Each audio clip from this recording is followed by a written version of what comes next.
Good morning students. आज हम लोग हिंदी लिटरेचर का पाठ 6 शहीद का पत्र नामक पाठ को पढ़ेंगे। ठीक। सन 1925 में राम प्रसाद बिस्मिल, अशफाक उल्लाह खां और कुछ युवा क्रांतिकारियों ने सशस्त्र क्रांति करने का निश्चय किया। क्रांतिकारी मतलब जब कुछ व्यक्ति या कुछ लोग क्रांति के द्वारा किसी भी चीज़ में बदलाव करने की कोशिश करें। और सशस्त्र मतलब हथियारों के साथ। तो ये उस समय की बात है बच्चों, जब कुछ क्रांतिकारी अपने देश को आज़ाद कराने के लिए क्रांति करने का निश्चय किया। सशस्त्र मतलब हथियारों के साथ। धन और हथियारों की कमी थी। क्रांतिकारियों के पास धन और हथियारों की कमी थी। इस कमी को पूरा करने के लिए राम प्रसाद बिस्मिल, अशफाक उल्लाह खां और उनके साथियों ने सरकारी खजाना लूटने की योजना बनाई मतलब उनकी प्लानिंग की। सरकारी खजाना मतलब उस समय सरकार किसकी थी? अंग्रेज़ों की। उनका खजाना लूटने की प्लानिंग की। 9 अगस्त 1925 की शाम राम प्रसाद बिस्मिल अपने साथियों के साथ सहारनपुर से आने वाली 8 डाउन रेल में बैठे थे। रेल जैसे ही काकोरी पहुंची, बिस्मिल और उनके साथियों ने जंजीर खींचकर रेल रोक दी और सरकारी तिजोरी लूट ली। ये कब की बात है? 9 अगस्त 1925 की। राम प्रसाद बिस्मिल और उनके कुछ साथियों ने सहारनपुर से आने वाली डाउन रेल में बैठे थे और जैसे ही रेल काकोरी पहुंची तो बिस्मिल और उनके साथियों ने ट्रेन की चेन पुलिंग की, जिससे ट्रेन रुक गई और उन्होंने सरकारी तिजोरी को लूट लिया। छिपते छिपाते वे लगभग 12 बजे घर पहुँचे। उसके बाद वो छिपते छिपाते लगभग 12 बजे ने घर पहुँचे। सुबह 4 बजे ही पुलिस ने उन्हें गिरफ्तार कर लिया। इस घटना को इतिहास में काकोरी कांड के नाम से जाना जाता है। ये जो खजाना लूटने, सरकारी तिजोरी लूटने की ये जो घटना है, उसे किस नाम से जानते हैं? काकोरी कांड। काकोरी में ही ये ट्रेन की घटना हुई थी, इसीलिए इसको काकोरी कांड के नाम से जाना जाता है। मुकदमा चला। राम प्रसाद बिस्मिल और उनके साथियों को फांसी की सज़ा सुनाई गई। फांसी के तख्ते पर चढ़ने के से 3 दिन पूर्व उन्होंने अपनी माता जी को यह पत्र लिखा। कौन सा पत्र लिखा? उन्होंने फांसी से 3 दिन पूर्व अपनी माँ को एक पत्र लिखा, जिसकी चर्चा भी हम आगे करेंगे। 19 दिसंबर 1927 को उनको फांसी हुई। किनको?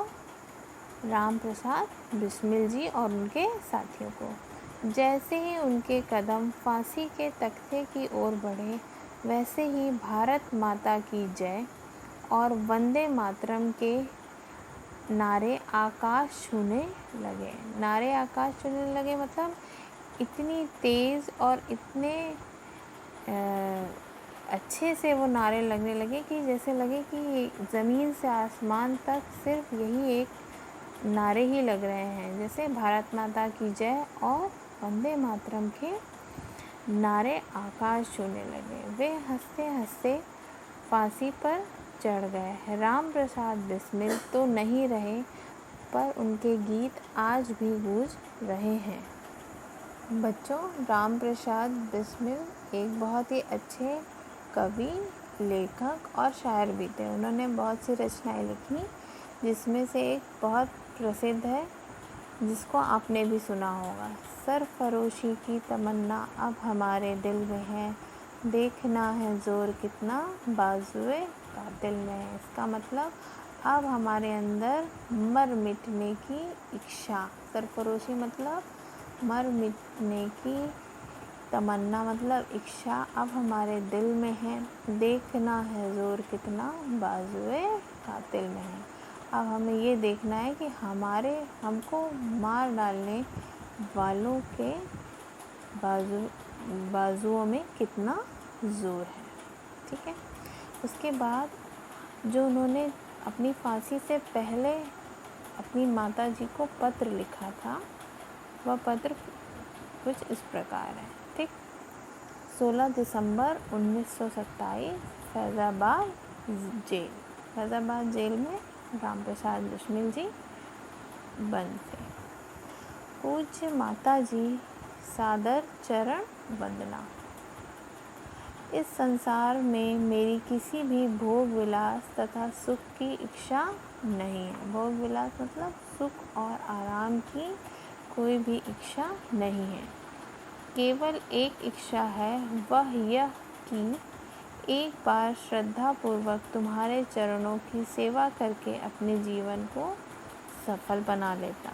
उनकी क्या इच्छा थी कि एक बार मैं अपने माताजी की चरणों की सेवा करके अपने जीवन को सफल बना लेता, किंतु यह इच्छा पूर्ण होती दिखाई नहीं देती। क्यों? क्योंकि 3 दिन बाद उनको फांसी लगने वाली थी, क्योंकि शीघ्र ही मेरी मृत्यु का समाचार सुनाया जाना है। माँ, मुझे विश्वास है कि तुम यह समझकर धैर्य धारण करोगी कि तुम्हारा पुत्र माताओं की माता भारत माता की सेवा में अपना जीवन समर्पित कर गया। समर्पित करना मतलब न्यौछावर कर देना। जब स्वाधीन भारत का इतिहास लिखा जाएगा, स्वाधीन मतलब स्वतंत्र भारत का इतिहास लिखा जाएगा, तो किसी पृष्ठ पर उज्जवल अक्षरों में तुम्हारा नाम अवश्य लिखा होगा। जन्मदात्री वर दो। जन्मदात्री मतलब जन्म देने वाली यानी माता। वर दो कि अंतिम समय में भी मेरा हृदय दृढ़ मतलब मजबूत रहे और तुम्हारे चरण कमलों में प्रणाम अर्पित करता हुआ शहीद हो जाऊं। शहीद मतलब अपने देश के लिए मर जाऊं, बलिदान हो जाऊं। तुम्हारा बेटा राम प्रसाद बिस्मिल। बच्चों, यह पत्र राम प्रसाद बिस्मिल जी ने अपनी मृत्यु से कुछ दिनों ही पूर्व लिखा था। इस पत्र के द्वारा उनकी मातृभक्ति और देशभक्ति का परिचय मिलता है। Thank you.